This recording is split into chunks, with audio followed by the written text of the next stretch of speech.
Bienvenido. Bueno, buenos días. Perdón, ¿cómo pongo la pantalla completa? Que aquí no me da. En la parte Ya. de abajo, al lado, eso, ahí. Listo, ya. Es que no lo veía. Pero dale clic nuevamente, doctor Elkin, porque creo que no amplió. Ahí sí, ¿me lo están mirando? Ahora sí, sí, señor. Ok.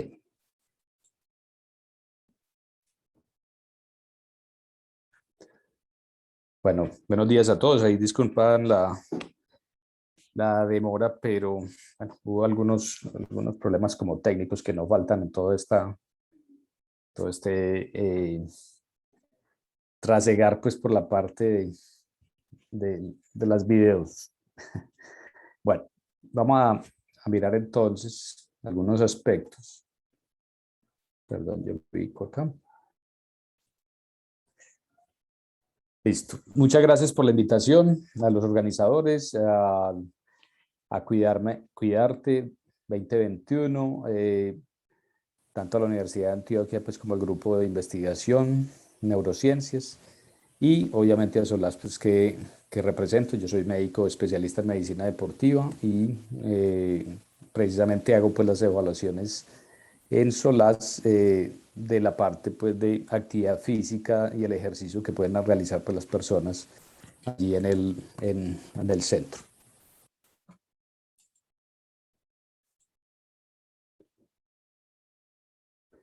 La charla que yo voy a dar se llama El ejercicio prolonga nuestra salud e independencia. Y la voy a dividir pues, en 6 temas principalmente. El primer tema es definir la definición de conceptos, algunos conceptos que son importantes. El segundo tema es consecuencias del sedentarismo. El tercer tema sería la actividad física como prevención. El tema 4 sería la importancia de la valoración de las capacidades físicas para la prescripción médica del ejercicio. El tema 5 es el ejercicio controlado como medicamento y vamos a sacar pues unas conclusiones finales.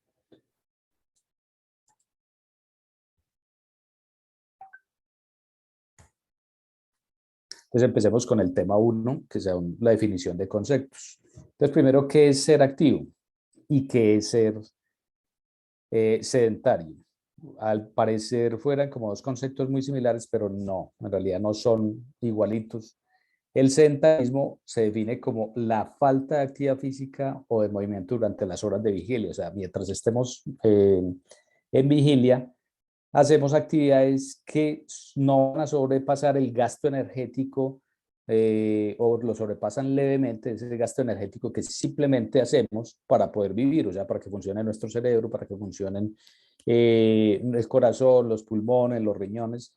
Entonces, esas personas que levemente hacen un gasto, pero que no ni siquiera duplica lo que yo me gasto en reposo, simplemente por vivir, pues lo llamamos la persona sedentaria. O sea, que son esas actividades, por ejemplo, estar todo el día en el computador, en el celular o en un escritorio escribiendo, o sea, sentados todo el día o acostados muchas veces. Esas son las actividades de tipo sedentario. ¿Y cuál es la diferencia con la persona inactiva? La persona inactiva sí es la que hace algún tipo de actividad en la semana, pero según la Organización Mundial de la Salud, hace menos de 150 minutos de actividad física de intensidad moderada vigorosa por semana. O sea, no logra hacer esos requerimientos mínimos que habla la Organización Mundial de la Salud, precisamente para considerarse una persona activa, que son más de 150 minutos acumulados de actividad física en la semana. Entonces, un ejemplo claro es aquel de una persona que ejecutivo de pronto, que vive muy ocupado y que simplemente va a jugar, digamos, el partidito de fútbol de 1 hora los fines de semana. Esa persona, pues, no es totalmente sedentaria porque está haciendo esa actividad por lo menos una vez a la semana, pero que no va a ser suficiente. Va a ser una actividad de 60 minutos, o sea, no está haciendo esos mínimos 150 minutos que necesitamos. Y la otra medida es que no logra gastar la parte energética pues más de 600 veces lo que se gasta en reposo en semana. O sea, uno El gasto basal, eso se llama la tasa metabólica basal, que es lo que gasta uno simplemente para vivir. eh, lo hace durante la semana, durante el reposo. Y simplemente si uno logra gastar 600 veces durante la semana de ese gasto energético, pues consideramos que es una persona activa. Si no lo hace, entonces lo consideramos como una persona inactiva. Siguiendo con los conceptos fundamentales, entonces tenemos este otro que es la forma física. ¿Qué es la forma física o la condición física o la palabra inglesa, el fitness? Es el funcionamiento óptimo de todos los sistemas del organismo. ¿Para qué? Para lograr un gran potencial desde el punto de vista fisiológico de la persona y obviamente una mejor calidad de vida. Desde todos los órganos, tanto del sistema cardiorrespiratorio como la parte muscular, la parte esquelética, etcétera, metabólica obviamente, que se combinan precisamente para que nosotros podamos hacer una vida plena. La actividad física se considera como cualquier movimiento o contracciones musculares que van a producir un gasto energético. Si juntamos las dos, obviamente para que haya una buena forma física necesitamos hacer actividad física, o sea, necesitamos movernos precisamente. Y pues vamos a lograr entonces así, si tenemos buena actividad física, logramos una buena forma física, lo que se ha observado es que tenemos una buena capacidad funcional. ¿Y cómo se define la capacidad funcional? Es precisamente la relación entre el individuo y el entorno. O sea, son esos atributos relacionados con la salud que nos van a permitir a las personas ser y hacer lo que valoramos en forma independiente.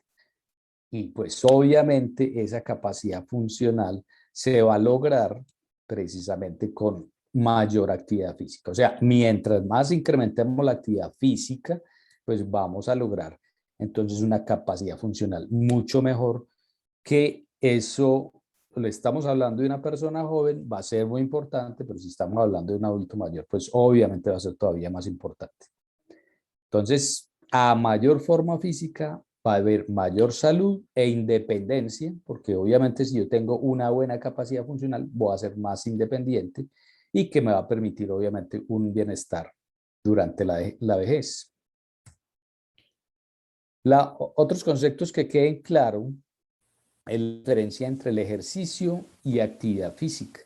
El ejercicio y la actividad física eh, es, son dos conceptos totalmente diferentes. Actividad física sería el movimiento corporal producido por los músculos que produce un gasto energético que puede ser ocupacional, por ejemplo, un cotero, simplemente le toca hacer actividad física pues, por su labor como tal, o simplemente por desplazarme, como lo hace una persona, digamos, para desplazarse del metro al metro y tiene que caminar 10, 15 minutos para el metro, entonces esa es actividad física, o sea, no es algo programado, pero sí obviamente está produciendo un gasto energético. Obviamente un cotero está produciendo mucho más gasto energético que pues una persona que se desplaza caminando. Esta actividad física precisamente se utiliza en esa parte de promoción de la salud y prevención de la enfermedad. Y lo que se ha observado es que las personas que tienen un nivel de actividad física bueno, pues su salud es mucho mejor, obviamente. Y ya el ejercicio es una parte de la actividad física, pero es planificado, estructurado, repetitivo y tiene como objeto el mantenimiento y la mejora de la forma física. O sea que aquí ya es cuando hay alguien que le está direccionando precisamente esa actividad física. Entonces ya se convierte en ejercicio porque es estructurado, repetitivo y planificado, obviamente, de acuerdo a las necesidades inclusive de las personas y cuyo objetivo ya es mejorar esa forma física que habíamos visto que tiene que relación con la capacidad funcional de la persona. Entonces, este ejercicio físico ya sí va a ser necesario cuando necesitamos precisamente, valga la redundancia, el ejercicio como parte del tratamiento de un problema de salud o como parte de la rehabilitación. La diferencia es que como tratamiento es cuando tiene la enfermedad pero no se ha complicado, y ya como parte de la rehabilitación sería aquel proceso en que ya la enfermedad se complicó y tuvo algún evento, por ejemplo, le dio un infarto y ya necesita el ejercicio en forma muy controlada para que mejore su capacidad funcional nuevamente o para que la recupere después de ese infarto.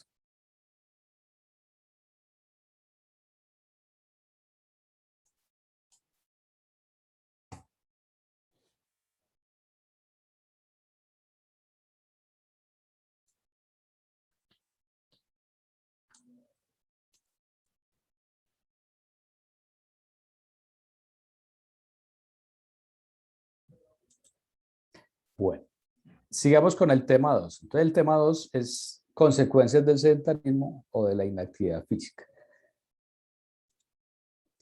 Entonces, vamos a hablar de algunas problemáticas precisamente del sedentarismo. Entre ellas, por ejemplo, el sedentarismo se ha comprobado que incrementa lo que llamamos el colesterol malo. El colesterol malo es la acumulación, el LDL es un transportador de grasa o de colesterol que va por la sangre, que va por las arterias y que simplemente cuando se llena, deposita ese exceso de grasa en las paredes de las arterias y pues entonces ¿qué va produciendo? Va produciendo una obstrucción. Lo que se ha observado es que las personas sedentarias, precisamente ese colesterol malo, es el que se va a incrementar y va a producir entonces estrechez de las paredes de las arterias, que esa arteria, si es digamos, del corazón, pues entonces va a taponar la irrigación de sangre, digamos, a esta parte del corazón y entonces le puede dar un infarto. ¿Qué es el infarto? Se muere esa parte del corazón. Cuando esa parte del corazón es pequeña, pues puede sobrevivir después de un infarto, pero si esa parte del corazón es muy grande, pues entonces puede dar lo que llamamos el infarto fulminante y la persona puede morirse por eso. Y lo que se ha visto es que el sedentarismo entonces incrementa esa posibilidad. El sedentarismo también lleva a problemas de osteoporosis. Miren cómo es un hueso normal, ¿sí? Y miren cómo es un hueso osteoporótico, donde precisamente la falta de calcificación hace que entonces ese hueso se vuelva frágil y que por cualquier trauma, por pequeño que sea, pueda producir una fractura, por ejemplo, una fractura de cadera aquí en el fémur, en la cabeza del fémur. Entonces, y que puede ser una fractura de cadera en una persona de edad, puede ser bastante complicada y que puede llevarla inclusive a veces hasta la muerte. Entonces, esto precisamente hay que prevenirlo y se ha observado que el sedentarismo propende pues por esto. La otra cosa que se ha observado es que el sedentario tiene menor expectativa de vida por acortamiento de unas partecitas de los cromosomas que se llaman los telómeros. Estos son como la representación de los cromosomas y los telómeros son como estas paticas que están aquí, que esas paticas simplemente lo que se ha observado, que es una capucha en los extremos pues, del ADN que lo protege de su destrucción o de su muerte. Lo que se ha observado es que cuando una célula se divide, cada vez que se divide más, miren que el telómero, esa capuchita, se va disminuyendo, o sea que estamos llegando a la muerte. ¿Qué pasa? Lo que se ha observado es que las personas sedentarias, precisamente estos capuchos o estos telómeros, son más acortados, más pequeñitos que las personas que son activas. Entonces es algo interesante pues ya desde el punto de vista genético y a nivel pues de las células.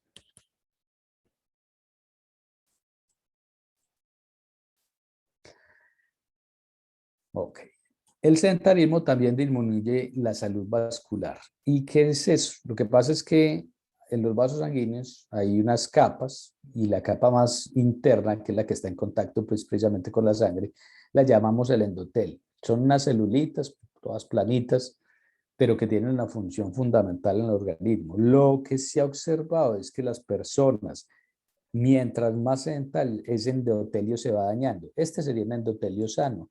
En cambio, un endotelio anormal sería, se le va acumulando esta grasa y precisamente ahí es donde empieza la obstrucción de las arterias. Entonces, lo que se ha observado por investigaciones es que luego de 56 días de estar sometido a una cama, digamos, hay un daño en el endotelio como tal de los vasos sanguíneos. Y luego de 5 días inclusive se empieza a ver incrementos en la presión la presión sanguínea, que el aumento de la presión va a llevar precisamente a ese daño endotelial.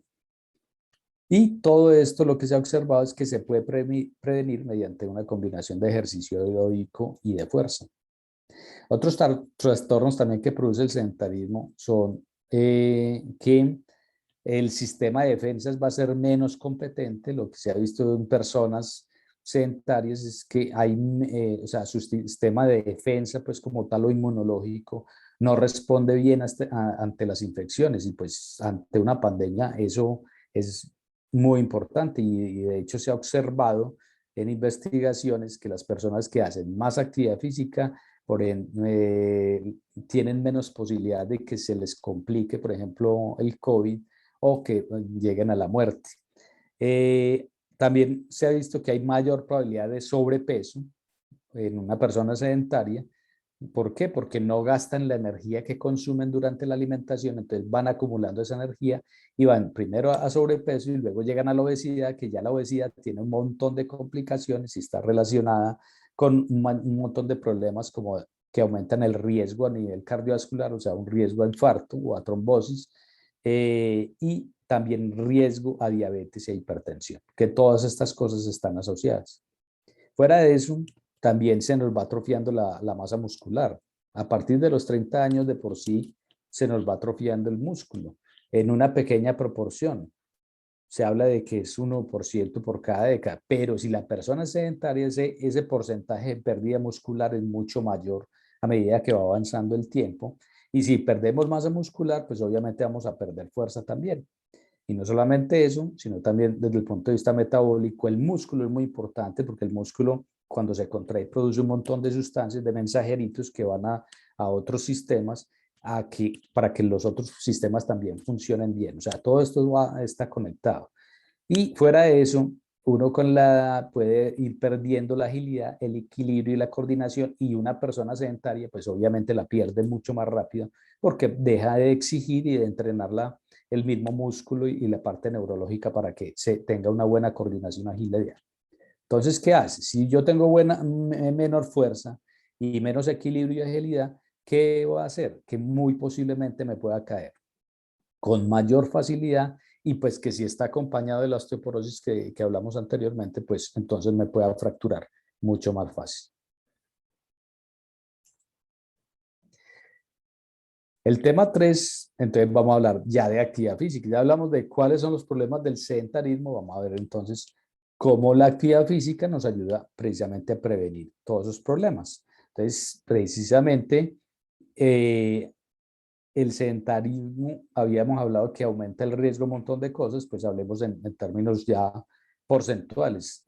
Aumenta el 270% más de probabilidades una persona sedentaria de tener accidente cerebrovascular o las famosas trombosis.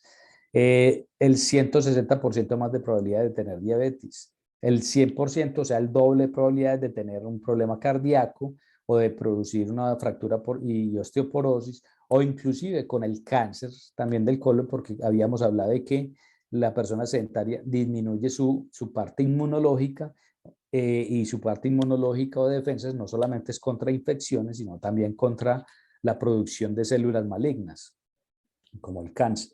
El 70% más de probabilidades de tener hipertensión arterial, el 60% más de probabilidades de tener cáncer también de mama.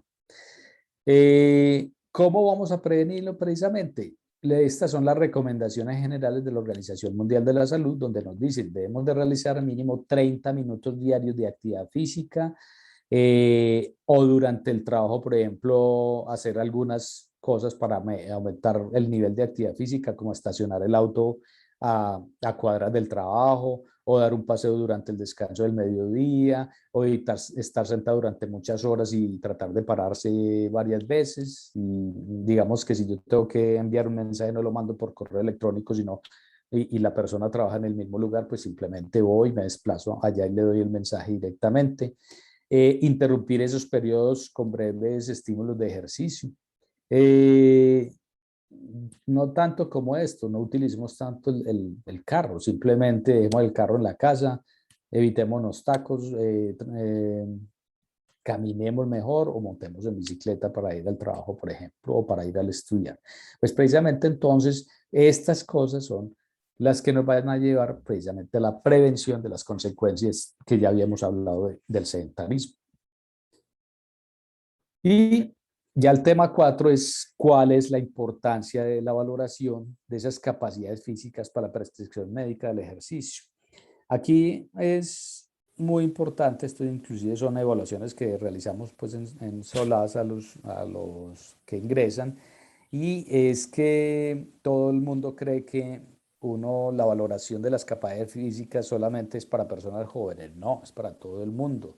Y son muy importantes evaluarlas porque precisamente vamos a ver que estas valoraciones tienen que ver mucho con la parte de salud. Eh, Aquí repasemos un poquitico los tipos de ejercicios que mejoran la capacidad funcional y que están relacionados con la salud. El ejercicio, todo el mundo cree que caminar va a ser suficiente, pero el caminar, por ejemplo, es lo que llamamos el trabajo de resistencia o ejercicio o entrenamiento de resistencia, que pues es de resistencia donde la parte o los órganos que más se están beneficiando allí son la parte cardiopulmonar, obviamente muscular, pero más la parte cardiopulmonar. Y pues miren que es solamente un tipo de ejercicio que nos van a colaborar para la salud, porque también, por ejemplo, los de fuerza son importantísimos. Lo que les decía ahorita, el músculo es un órgano súper importante que cuando se contrae produce una serie de sustancias o mensajeritos que van a todos los sistemas y que ayudan a mejorar otras funciones de otras partes, entre ellas, por ejemplo, la del cerebro. Mejora, por ejemplo, la interconexión neuronal, que vamos a ver más adelante. Eh, y también, pues, el mantener esa masa muscular adecuada durante toda la vida, pues nos va a asegurar que lleguemos a una vejez mucho mejor. La flexibilidad es importantísimo y no nos vamos muy lejos. Si vamos a montarnos, digamos, a un bus, necesitamos un mínimo de flexibilidad para poder levantar el pie lo suficiente. O si no, nos vamos a tropezar y nos vamos a caer posiblemente. Entonces, la parte de estiramiento va a ser importante. Se ha observado también, por ejemplo, que la falta de flexibilidad en esta zona de la parte posterior del muslo, que llaman isquiotibiales, o en la parte lumbar, pues tiene, por ejemplo, una tendencia entonces a tener más problemas de espalda. La de resistencia cardiorrespiratoria que ya les dije que es muy importante para toda esa parte de tipo cardiovascular, para ayudar el control de los lípidos o del colesterol. La parte de coordinación y equilibrio, que son factores importantes precisamente para evitar las caídas en un futuro. Ese equilibrio es importantísimo, es el que nos va a definir en un momento dado que si nos tropezamos no nos caigamos de una, sino que seamos capaces de controlar los movimientos y evitar una caída en un momento dado. La otra parte es las evaluaciones antropométricas.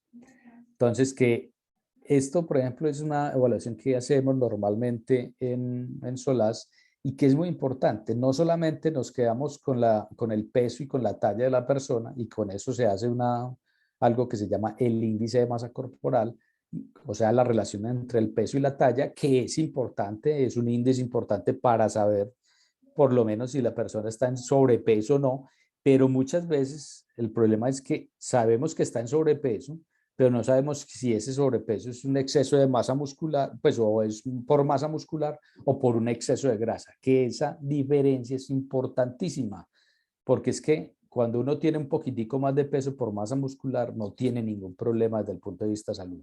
Pero cuando ese exceso de peso es por grasa, ahí sí hay mucho problema de salud, porque el exceso de grasa, la grasa produce esas sustancias que decía que son como mensajeros, pero que son mensajeros malos, que van a producir alteraciones, por ejemplo, en el exceso de esos mensajeros malos producidos por el exceso de grasa va a producir que haya resistencia a la insulina y que se produzca más fácil, por ejemplo, una diabetes y que también pueda producir inclusive alteraciones en la parte de la presión arterial. Entonces, para nosotros es muy importante y se debería hacer siempre medir el porcentaje de grasa de las personas, que se hace a través de este aparatico, que es muy sencillo y simplemente uno mira los pliegues y ahí ya hay fórmulas establecidas a nivel de los humanos para saber que la sumatoria de esos pliegues simplemente me va a dar el porcentaje de grasa a través de, pues, como les digo, de unas ecuaciones pues, que ya han sido estudiadas hace muchos años. El perímetro abdominal, por ejemplo, también es un índice muy importante porque nos indica riesgo cardiovascular, por decir algo.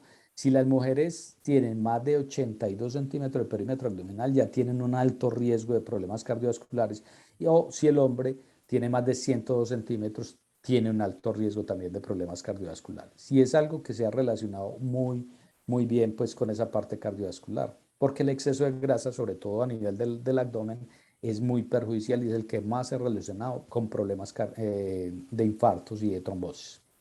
Eh, y fuera de eso, a través del porcentaje de grasa, a través del peso, nosotros podemos sacar una cosa que se llama el índice de masa libre de grasa, que es muy importante y es para saber qué tanta masa muscular está con respecto a la talla de la persona, y que es un índice que nos indica indirectamente cómo está muscularmente la persona. Si ese índice es muy bajito, quiere decir que esa persona tiene un músculo muy poquito, muy atrofiado, y que tiene mucho mayor riesgo de problemas a nivel metabólico y a nivel también de fuerza y de posibles caídas en un futuro. Entonces, esta parte antropométrica es una evaluación muy interesante y que nos da pues a nosotros un montón de información precisamente para saber cómo prescribe el ejercicio el médico especialista en medicina deportiva, porque si tiene muy poquita masa muscular, por ejemplo, obviamente es una persona que necesitamos trabajarle mucho la parte de fortalecimiento para producir esa hipertrofia muscular.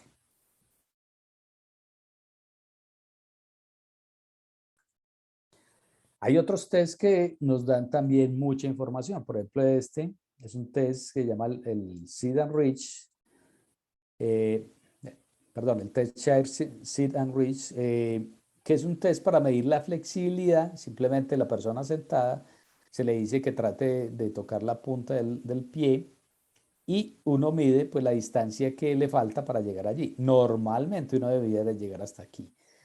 Pero esto también hay unos baremos o hay unas valoraciones de acuerdo a la edad que nos van a decir si están pues en deficientes o si están en buenos según su edad.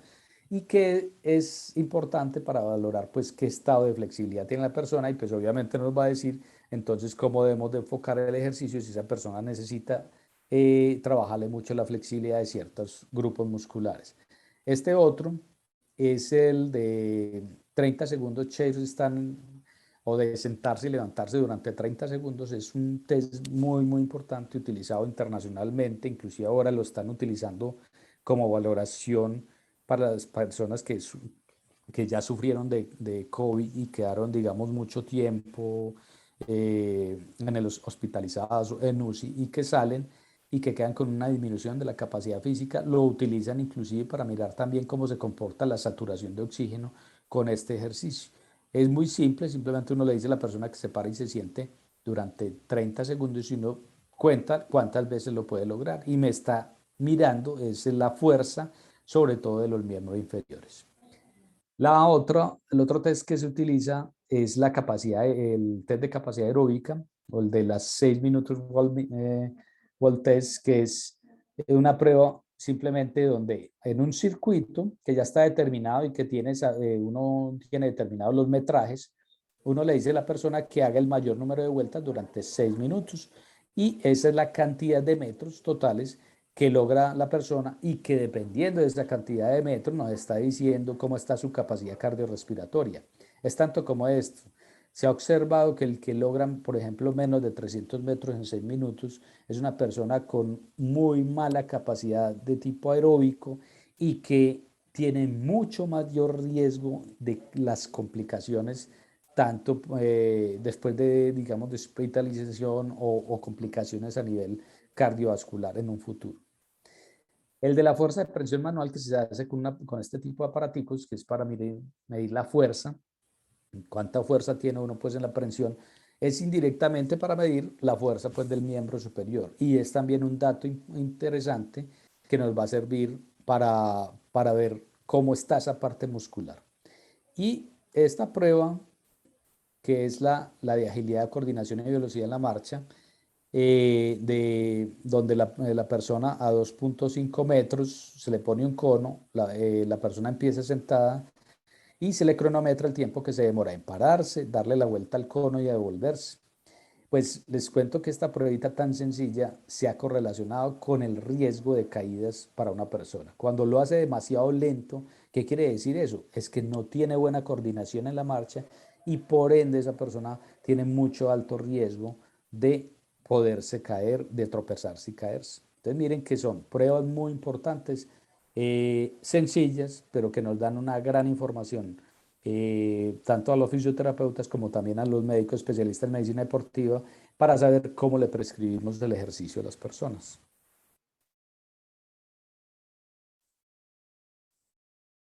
Estos son algunos ejemplos, por ejemplo, estos son otros test que utilizamos. Miren, este es un test, el SOA test, es un test para medir la coordinación motora de motricidad fina y simplemente consiste en mover las laticas y miren cómo las tiene con una sola mano, tiene que cambiarlas, por eso se llama así soda, porque es de una latica de soda, que están desocupadas precisamente para que la persona le sea más dificultoso mover pues las laticas y ponerlas y voltearlas. Hay unas distancias determinadas. Uno lo que mide es el tiempo que se demora en hacer esa maniobra ida y vuelta. Y es, es un test donde se va a valorar a la persona con ella misma, o sea, cómo va a progresar, digamos, con el tiempo en esa parte de coordinación. Por ejemplo, en un paciente con Parkinson o con Alzheimer es muy importante valorar esto. Este test, el que les decía ahorita, es el de pararse y sentarse. Entonces miren que está trabajando precisamente el fortalecimiento para medir cómo está esa fuerza de miembros inferiores. Y simplemente se mide en 30 segundos o en un minuto, eso ya depende, hay varios tipos de test para esto. Se mide el tiempo, el número de veces que puede levantarse. Este otro es el que les decía, el de ir y volver, de la persona. Ahí, por ejemplo, yo soy el cono, que la persona me da la vuelta y simplemente se vuelve a sentar y uno le mide el tiempo que se demora en realizar esa actividad.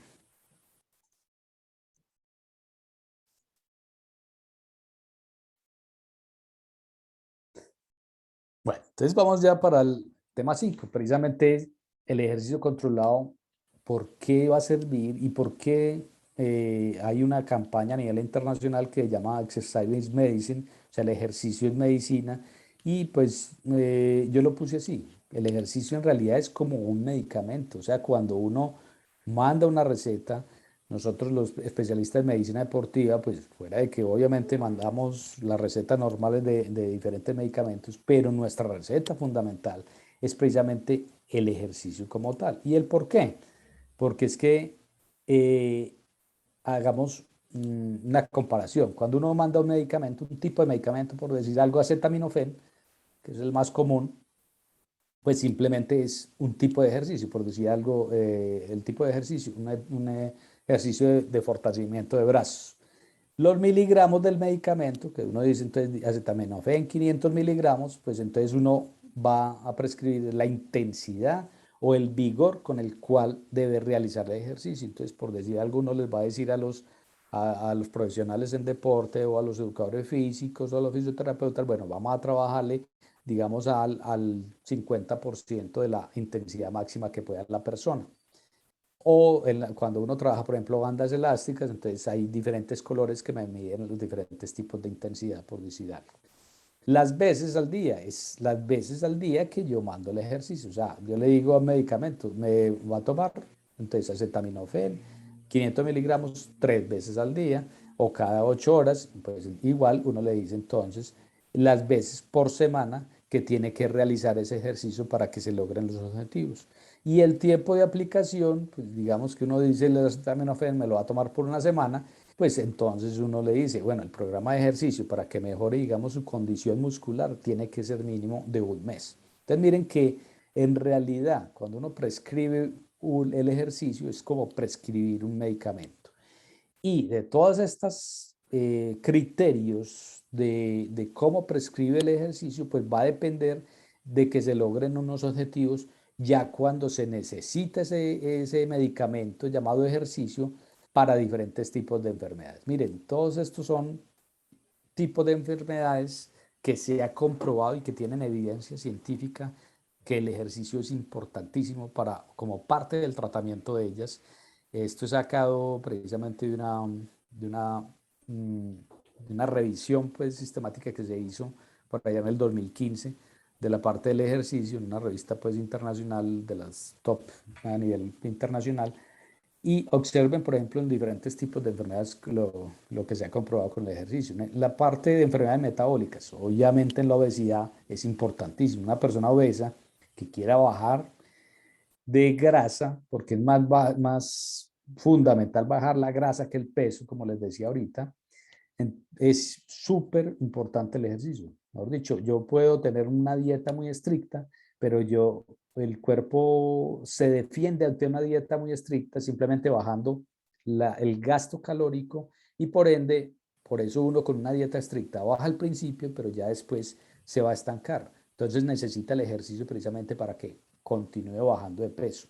En las hiperlipidemias, que son todos los trastornos de colesterol, triglicéridos y todo eso, está súper también. Hay una evidencia clara sobre la utilidad del ejercicio. En las enfermedades cardiovasculares como la apoplejía pues, o las trombosis cerebrales, la hipertensión, la enfermedad coronaria, y por eso precisamente existe la rehabilitación cardíaca, que la rehabilitación cardíaca, la principal componente, precisamente la parte del ejercicio, la insuficiencia cardíaca, y que ya son personas más complicadas todavía, donde el corazón está fallando, pero que también el ejercicio se ha visto que tiene una función importantísima. En la claudicación intermitente, que son las personas que se le obstruyen las arterias de las piernas y entonces cuando va caminando sienten como una pedrada en la pantorrilla y que les impide seguir caminando. Entonces lo que se ha observado es que el ejercicio gradual les va mejorando esa capacidad para realizar la actividad.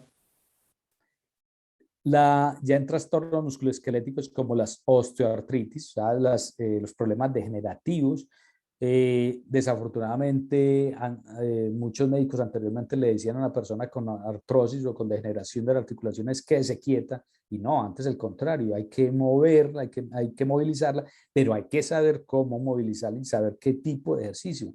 Miren, que si tienen cualquiera de estas cosas, es importantísimo que no simplemente hagan actividad física, ¿no? O que salga a caminar por decir algo, sino que sea el ejercicio adecuado para ese problema de salud. Y le voy a poner un ejemplo claro. En osteoartritis, un problema, digamos, que tiene artrosis de la rodilla, o hay degeneración del cartílago en la rodilla, a lo mejor le van a decir, no, camine, pero si vive, por ejemplo, en un sitio donde hay muchas lomas, caminar en lomas va a estar contraindicado y con seguridad que antes de hacer mejor, pues le va a ir peor. Entonces, hay algunos tipos de ejercicios que son muy importantes y que tienen que ser, ojalá, prescritos por el médico por el médico especialista en medicina deportiva para saber cómo se enfoca. La osteoporosis también, no se puede hacer cualquier tipo de ejercicio, no, ejercicios específicos para mejorar la calcificación. Los dolores de espalda también deben de ser ejercicios específicos. La artritis reumatoidea con mayor razón, pero es muy importante también el ejercicio, sobre todo en el manejo del dolor. En la fibromialgia, que es un problema que cada día está siendo peor, que son dolores múltiples en diferentes partes del cuerpo, se ha observado que de las poquitas cosas que mejoran la calidad de vida de estas personas es el ejercicio. En el cáncer, porque lo que hablamos ahorita, al mejorar nuestras defensas, le permite a la persona por lo menos prevenir que se complique el cáncer o inclusive recuperarse después de los tratamientos de cáncer como la radioterapia o la quimioterapia, que les deja obviamente también un trastorno a nivel muscular. En los síndromes metabólicos como lo del ovario poliquístico, que es más o menos frecuente en las mujeres y que se acompaña mucho también de obesidad, la diabetes, para cualquier tipo de diabético es muy importante el ejercicio. Es más, el ejercicio es parte fundamental, por ejemplo, en el diabético tipo 2, parte importantísima en el tratamiento, en el tratamiento y en el manejo de su problema. En enfermedades pulmonares como las enfermedades pulmonar obstructiva crónica, en el asma, en la fibrosis quística. También lo que se ha observado es que al mejorar la capacidad ventilatoria de los pulmones con el ejercicio, pues mejora la calidad de vida de estas personas. Obviamente no les va a quitar su problema, pero sí mejoran mucho su calidad de vida. Las enfermedades neurológicas, por ejemplo, como las demencias, la enfermedad de Parkinson, la esclerosis múltiple, el Alzheimer, etcétera. Lo que se ha observado es que la contracción muscular manda esos mensajeritos que les decía ahorita y que va a permitir que produzcan sustancias que protejan a las neuronas precisamente de su proceso degenerativo que se da en este tipo de enfermedades. Y también en enfermedades psiquiátricas como la depresión, la ansiedad, en el estrés e inclusive en la esquizofrenia, que es una enfermedad bastante complicada desde el punto de vista psiquiátrico, se ha observado que la persona que hace actividad física no necesita de pronto tantos medicamentos para el manejo de estos problemas de salud que son bastante graves.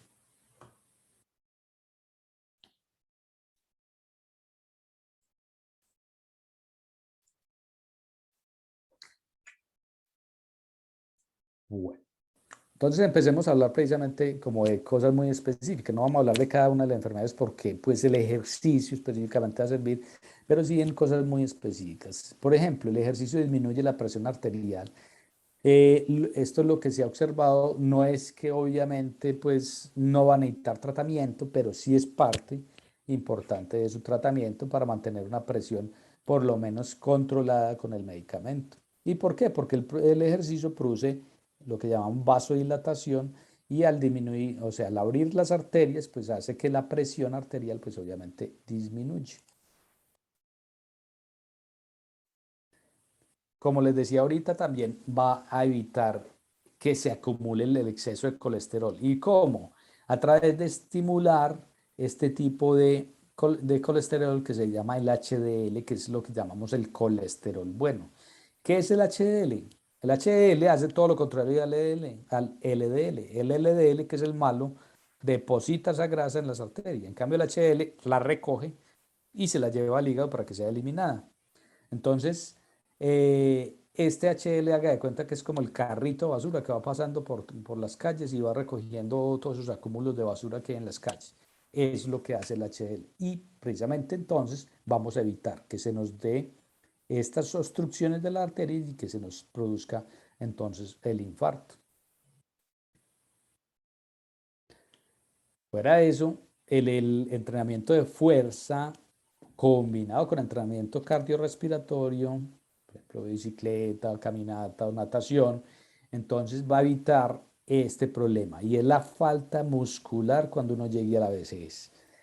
Esa atrofia muscular que llamamos sarcopenia es un problema gravísimo también en la vejez y que cuando uno llega a edades avanzadas con una masa muscular muy pequeña, pues va a tener mucho más posibilidades de caídas, de problemas metabólicos, de un montón de problemas a nivel general de salud que nos van a afectar nuestra salud. Fuera de eso, va a evitar también lo que les decía ahorita, que ese perímetro abdominal se aumente, o sea, la famosa pancita de cervecero, que esto lo que se ha visto es que tiene una alta correlación con problemas cardiovasculares y que lleguemos pues a una figura más o menos adecuada, pues ojalá sí, pues, claro que sería pues obviamente ya con un trabajo muy importante. Lo que les decía de la diabetes, miren, la diabetes se da, la diabetes se da es porque simplemente la glucosa, que es el azúcar que va por la sangre, normalmente ella tiene que abrir una puertecita para poder ingresar a las células. Esa puertecita tiene una llave y esa llave se llama insulina. Y resulta que esa chapa de la puerta son una cosa que llaman los receptores de insulina. Entonces, podemos tener mucha insulina, o sea, muchas llaves, pero si los receptores de la insulina, o sea, las chapas están trabadas, entonces no vamos a poder que la glucosa, pues abrir la puerta para que la glucosa o el azúcar se meta dentro de la célula para producir energía. Y entonces se queda todo afuera y se incrementa la glucosa y eso es lo que llamamos diabetes. O sea, se aumenta la glicemia.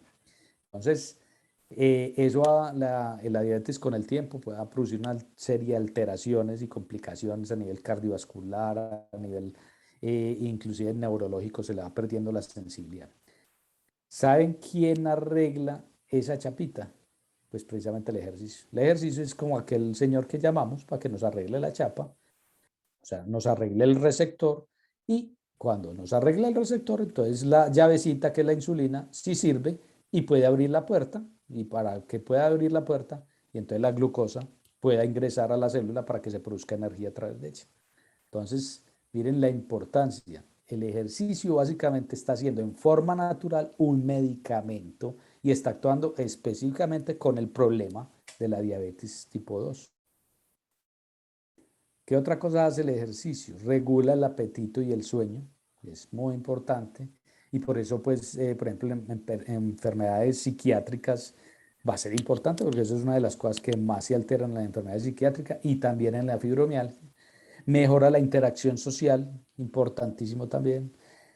Evita dolores crónicos porque produce una serie de sustancias que llaman endorfinas, que son como los analgésicos naturales de las personas, y entonces él va a disminuir esos dolores crónicos. Y obviamente si yo sufro de artritis, artrosis, o por ejemplo fibromialgia y todas esas cosas que se acompañan con dolor, pues entonces el ejercicio va a ayudar a manejar ese dolor, y por ende pues a evitar a que tenga que tomar muchos medicamentos analgésicos y antiinflamatorios que ustedes saben que no se pueden tomar por bastante tiempo porque pueden producir otros tipos de alteraciones. Fuera de eso, el ejercicio va a producir calcificación de los huesos. Entonces, si yo hago entrenamiento de fuerza, por ejemplo, ahí, por ejemplo, el ejercicio de fuerza es muy importante. ¿Qué va a evitar? Que vaya a caerme, y por ende, si yo tengo descalcificado el hueso, me vaya a fracturar. Y fuera de eso, el ejercicio mejora la conducción nerviosa, o sea, hace que la transmisión nerviosa sea mucho más rápida, entonces mejoro mi coordinación, mejoro mi equilibrio, y por ende, pues menos posibilidad de que me caiga y tenga la posibilidad, digamos, de que si me tropiezo, me agarre de algo y me pueda sostener y no me vaya a caer. Por ende, menos fracturas, que ustedes saben que las fracturas tienen a veces consecuencias muy graves, pues sobre todo mientras más mayor sea la persona.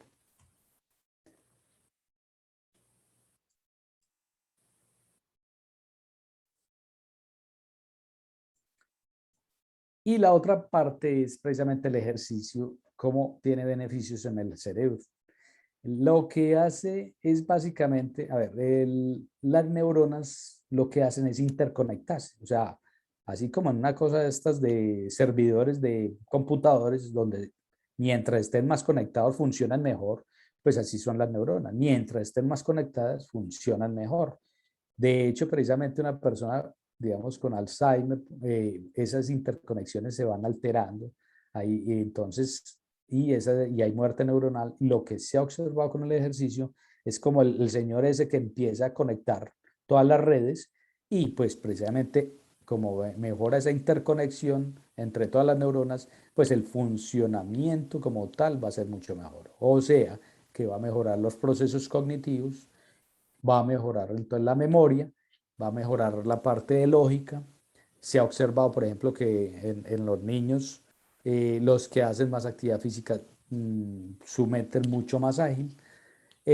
Aumenta eso lo que llama la plasticidad neuronal, que es esa interconexión como tal entre las neuronas, y eso también va a producir unas ciertas sustancias como el factor neurológico derivado del cerebro, que protegen a las neuronas como tal, y entonces disminuyen el riesgo de Alzheimer y Parkinson, porque fuera de eso también se ha observado que disminuyen las ciertas sustancias que llaman radicales libres, que pueden producir también alteraciones a nivel de las neuronas.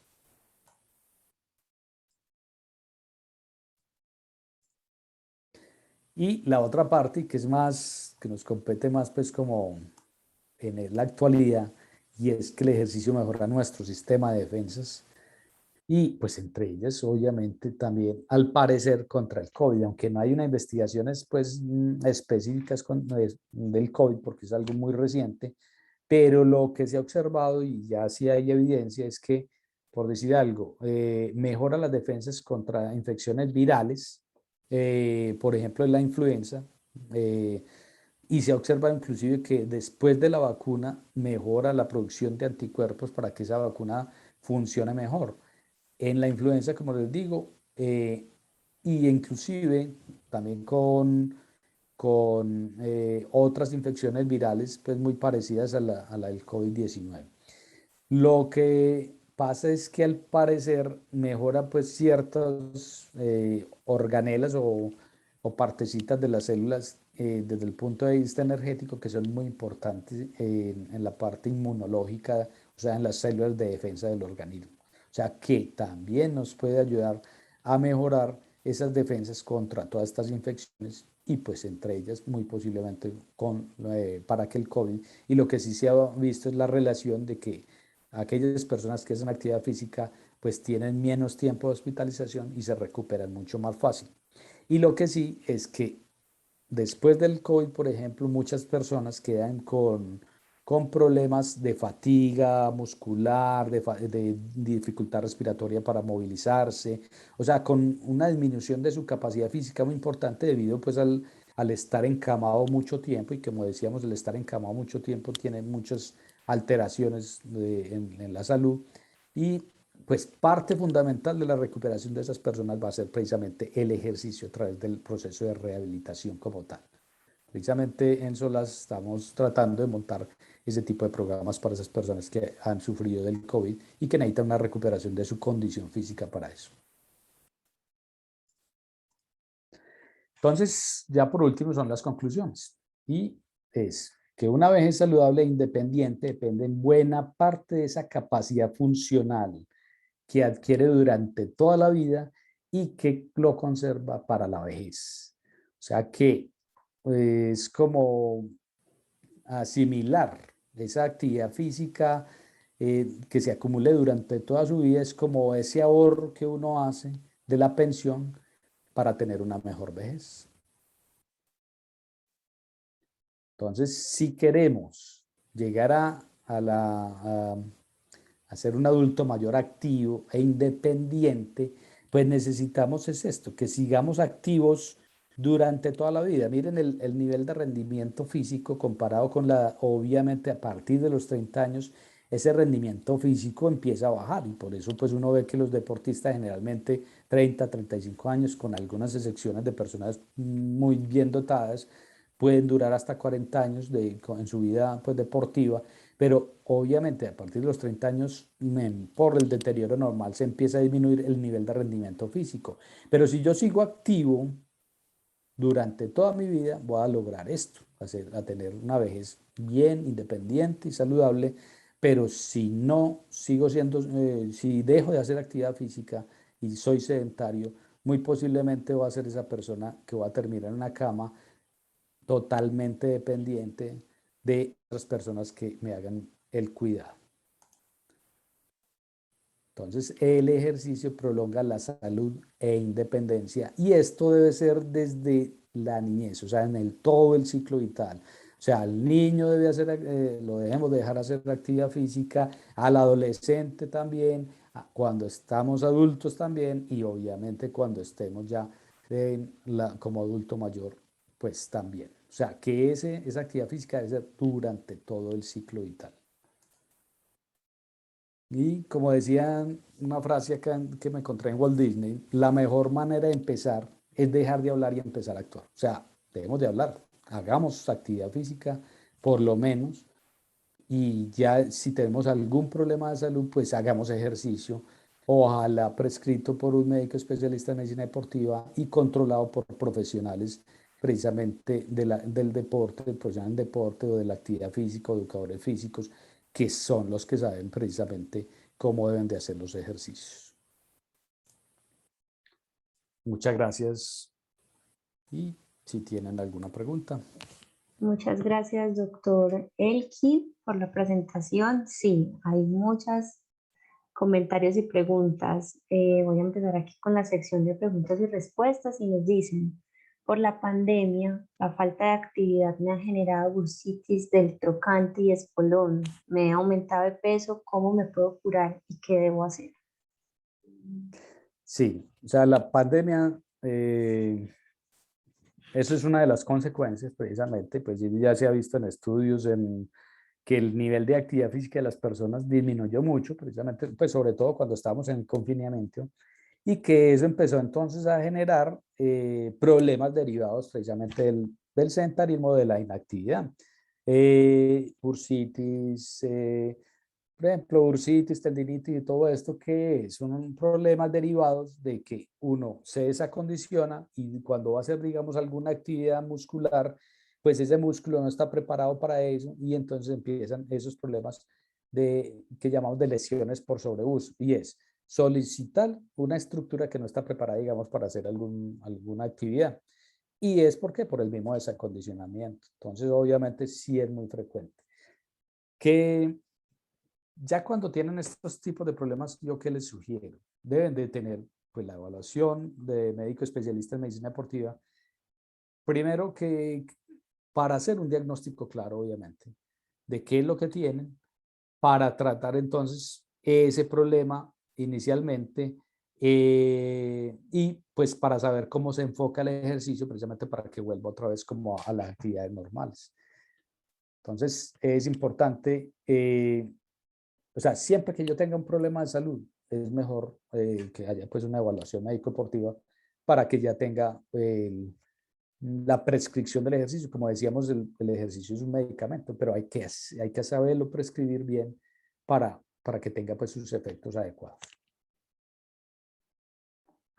Listo, también nos dicen, una persona que lleva varios años sedentario tiene posibilidades de regenerar todos estos desgastes con iniciar actividades físicas. Perdón, no te escuché a lo último. ¿Me repites, por favor? Sí, una persona que lleva varios años sedentario tiene Sí. posibilidades de regenerar todos estos desgastes con iniciar actividad física. Sí, cualquier persona, no hay ningún problema. Uno puede iniciar la actividad física cuando lo desee. Es más, muchas personas fueron sedentarias toda su vida y les dio por hacer actividad física, digamos, cuando ya eran adultos mayores. No hay ningún problema. El efecto del ejercicio y la actividad física se da a cualquier edad, y inclusive se ha observado que en personas totalmente sedentarias y que son adultos mayores y que empiezan, digamos, a hacer un trabajo de fortalecimiento, pueden mejorar en 6 meses, aumentar su fuerza más o menos en un 30%, que es algo muy significativo. Es tan significativo que puede ser pasar de estar postrado en una cama a pasar a hacer actividades normales de su edad. Entonces, eso lo pueden hacer en cualquier momento. Obviamente, con mayor razón, ojalá bien direccionados, pues por personas profesionales. Bueno, también nos dicen, en caso de una persona con Alzheimer avanzado, ¿la gimnasia pasiva puede suplir la actividad física? No, la pasiva, estamos hablando, me imagino que del estimulador eléctrico, ¿cierto? Me imagino que están hablando de eso. A ver, si es eso, estimuladores eléctricos, lo que llaman gimnasia pasiva, pues simplemente eso produce contracción muscular. Bueno, ahí por esa parte, de pronto le va a conservar su parte muscular, pero lo que pasa es que cuando uno hace actividad física, no solamente está contrayendo el músculo, sino digamos el corazón se contrae más veces para poder mandar la circulación o la sangre suficiente a ese músculo para que coja el oxígeno y pueda producir energía. También uno está respirando más veces por minuto para poder meter más aire y entonces que el oxígeno que está respirando llegue a las arterias, pase a la sangre y que el corazón lo mande a todo el sistema. ¿Sí me entienden? Entonces, en el ejercicio obviamente va a ser mucho más integral la mejoría, pues como decíamos, todos los sistemas y la definición de la forma física es la capacidad óptima, pero de funcionar todos los sistemas. Estamos funcionando todos los sistemas. Entonces, es importante eso. Empecemos también por la parte neurológica. El solo hecho de yo moverme y hacer algún tipo de ejercicio, por ejemplo, de tipo coordinativo, estoy ordenándome a través de mi cerebro, ordenando los músculos que se muevan en determinada forma. O sea, mandando señales eléctricas a través de los nervios para que funcionen. Y eso es entrenable también. y eso se hace precisamente a través de la actividad física. Pero la gimnasia pasiva solamente, como les digo, se queda como en una partecita nomás. Entonces no sería suficiente. Listo. La última pregunta que tenemos aquí es una señora que nos dice que ella consume calcio y vitamina D. Hace ejercicio en el gimnasio 12 horas semanales y tiene osteoporosis. ¿Qué otro factor puede estar influyendo en esto? Perdón, no te entendí lo último. Sí, que la señora consume calcio y vitamina D, hace ejercicio en el gimnasio 12 horas semanales y tiene Sí, osteoporosis. ¿Qué otro sí. factor puede estar influyendo en esto, en que tenga osteoporosis? Sí, lo que pasa es que de todas maneras la osteoporosis, sí, tiene muchos otros factores, a veces también tiene su componente hereditario. El ejercicio en la osteoporosis no es para quitar la osteoporosis, y eso sí quede muy claro.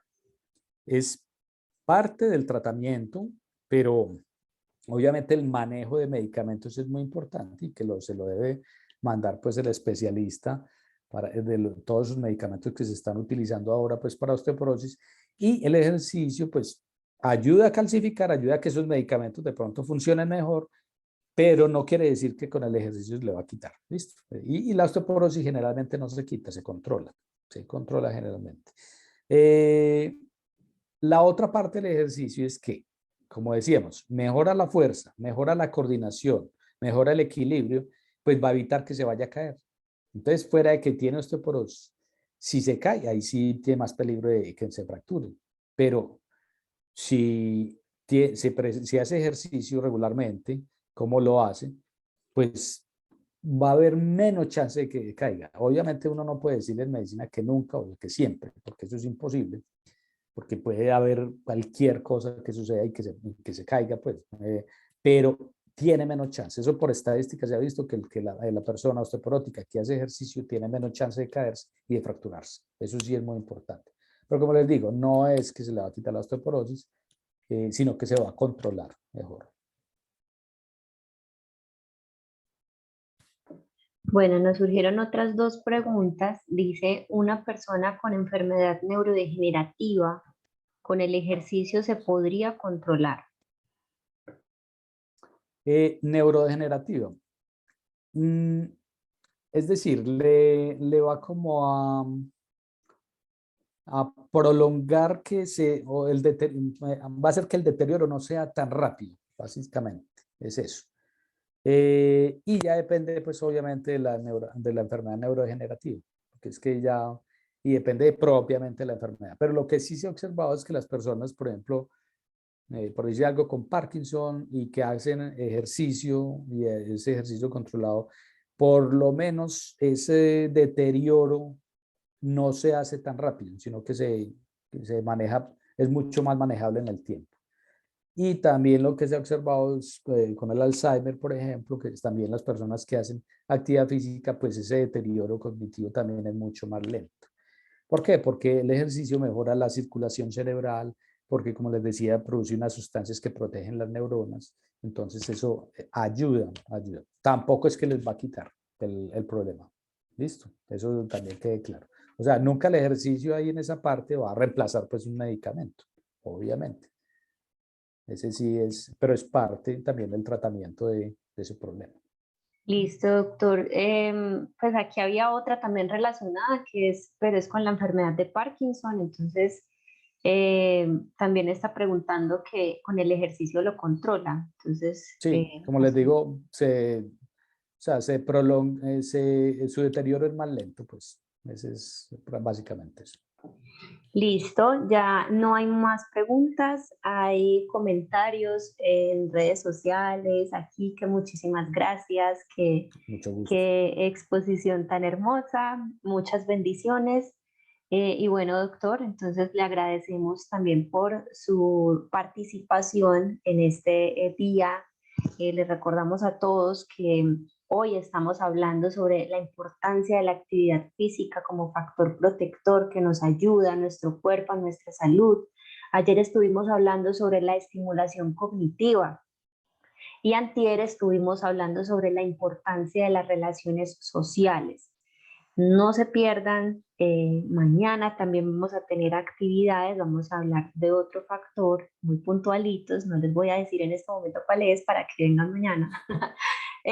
Y también recuerden que en nuestro sitio web cuidarmecuidarte.org, ahí se ve en la presentación del doctor en la parte de abajo, cuidarmecuidarte.org, pueden consultar más información en nuestro sitio de Facebook, también Grupo de Neurociencias de Antioquia, pueden revivir esta charla.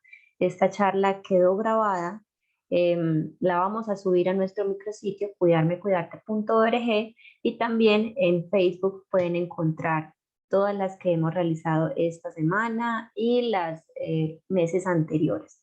Nos vemos esta tarde a las 2 de la tarde, los que recibieron el enlace.